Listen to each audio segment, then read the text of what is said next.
Hey everyone, and thanks for joining us for Phosphorus Science Now. I'm Matt Schultz with the Sustainable Phosphorus Alliance. Estuaries are critical ecosystems where streams and rivers mix with ocean water, and in doing so deliver nutrients such as phosphorus and nitrogen from land to the ocean.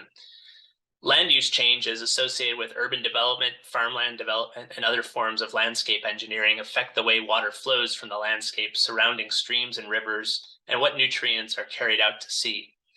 Changes in the nutrients delivered to the ocean can have both economic and ecological consequences for coastal ecosystems, including potentially changing the frequency and intensity of harmful algal blooms. A recent study published in Earth's Future develops a framework for assessing these impacts across 112 estuaries across the continental United States and describes how land use change and climate change might interact to alter nutrient cycles in estuaries. I was joined by lead author, Dr. Lise Montefiore of North Carolina State University to discuss her team's recent future casting efforts. Well, Lise, thank you so much for joining us for Phosphorus Science Now. And I was hoping you could tell us a little bit about your team and how you funded the research. Thank you, Matt. Yes, I would like to present you what we did to assess the vulnerability of estuarine systems in the contiguous United States to water quality changes under future climate and land use. So I work closely with Natalie Nelson, who was my PhD advisor, and also is currently my postdoc advisor. And we also work very closely with Michel Stollinger and Adam Terrando, who both works at the US Geological Survey. They are both associated with one of the Climate Adaptation Science Center in the Northeast and in the Southeast. So this research was funded through the Southeast Climate Adaptation Science Center, the USGS, and the National Academies of Science, Engineering, Medicines in the Gulf Research Program, and also by the USDA. First of all, estuaries are economically vital areas for the US.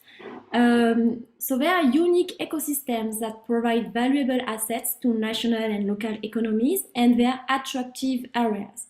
So, for example, estuaries represent only 4% of the continental landmass in the US, but almost 40% of the US population lives along estuaries.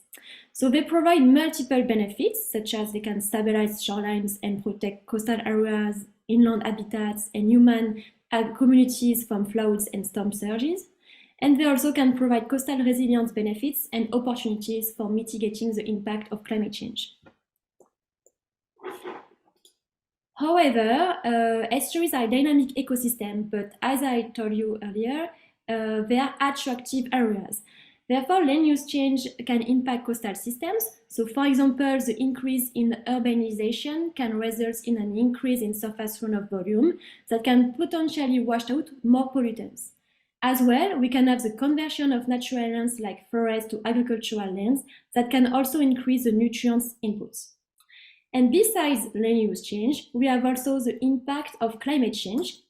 So we can observe a different precipitation pattern and intensity change that can also alter the freshwater quality and quantity of freshwater that can drain the upstream estuarine watershed, which can ultimately impact the estuarine ecosystems and the local economies that rely on them. So this is a very complex issue, and that's why we decided to develop a vulnerability assessments to assess which estuaries and which region are more vulnerable to water quality change due to climate and land use change.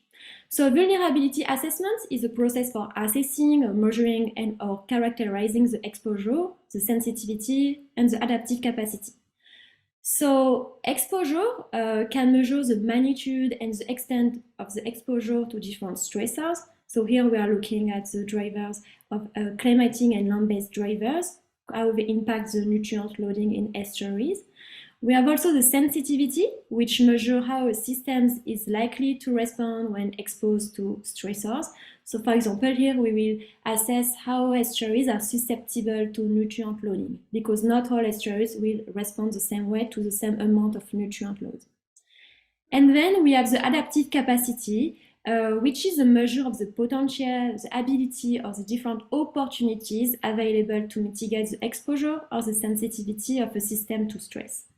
So this approach can recognize that human and ecological systems can have some capacity to respond to the effect of stressors, which needs to be considered. So we have a human and natural dimension. So how it looks like?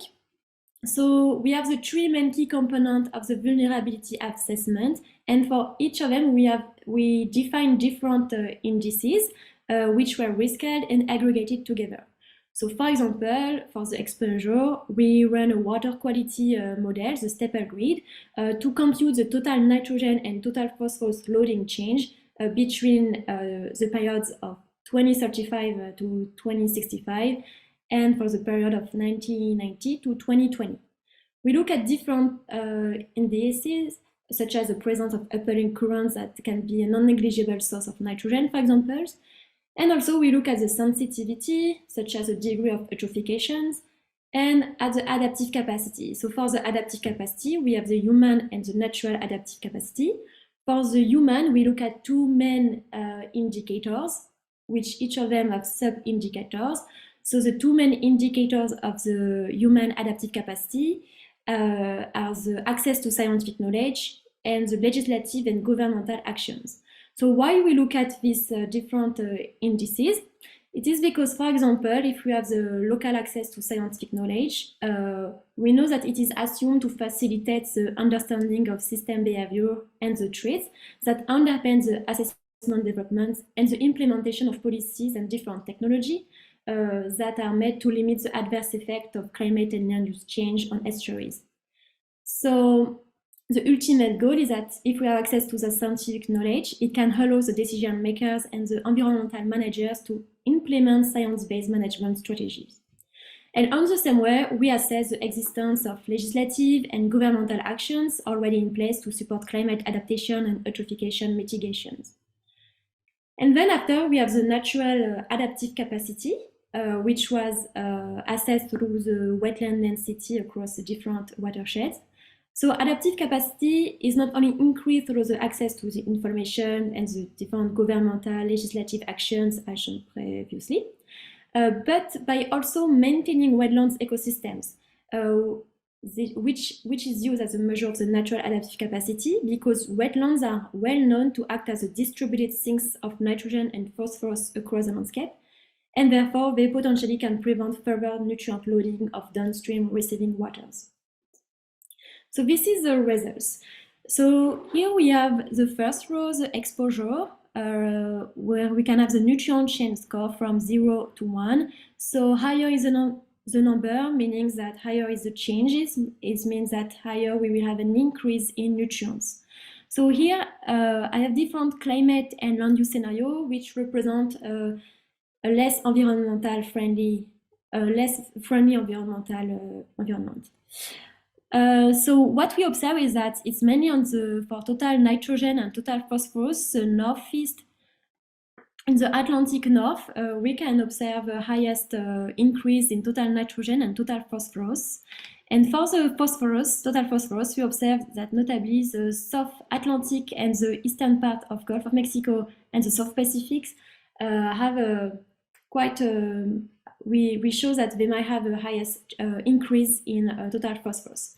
For the sensitivity, we can see that most of the estuaries across the United States present quite a high sensitivity to nutrient loading.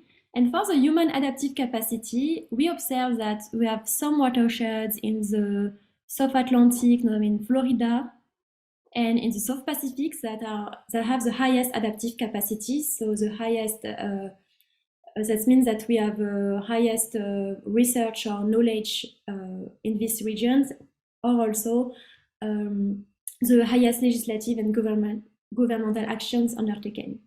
And then for the natural adaptive capacity, we can see that when we have the highest density of wetlands, it is in the South Atlantic and the eastern part of the Gulf of Mexico. So we can see that human adaptive capacity and natural adaptive capacity does not necessarily cross each other, but it's very important also because human adaptive capacity, besides just mitigating nutrient increase and to mitigate climate change, it's also important to preserve natural resources that can also help to mitigate the adverse effect of climate and land use change on water quality. So the main take-home message of this study shows that the vulnerability framework was able to outline regional difference in the different vulnerabilities of estuarine systems to water quality degradations. So the North Atlantic region has the highest predicted exposure to nutrient load change that might be likely due to urbanizations, and the highest adaptive capacity was observed in the South Pacific and the North Atlantic, while the lowest adaptive capacity was observed in the North Pacific. And finally, the main conclusion is that we made this study at a broad scale, but further research is needed to incorporate policies and management strategies applied at the local scale.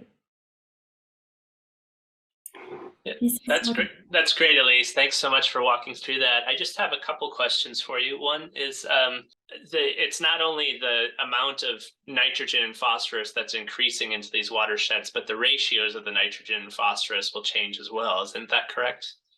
Probably, but we did not look at that in this study. Okay.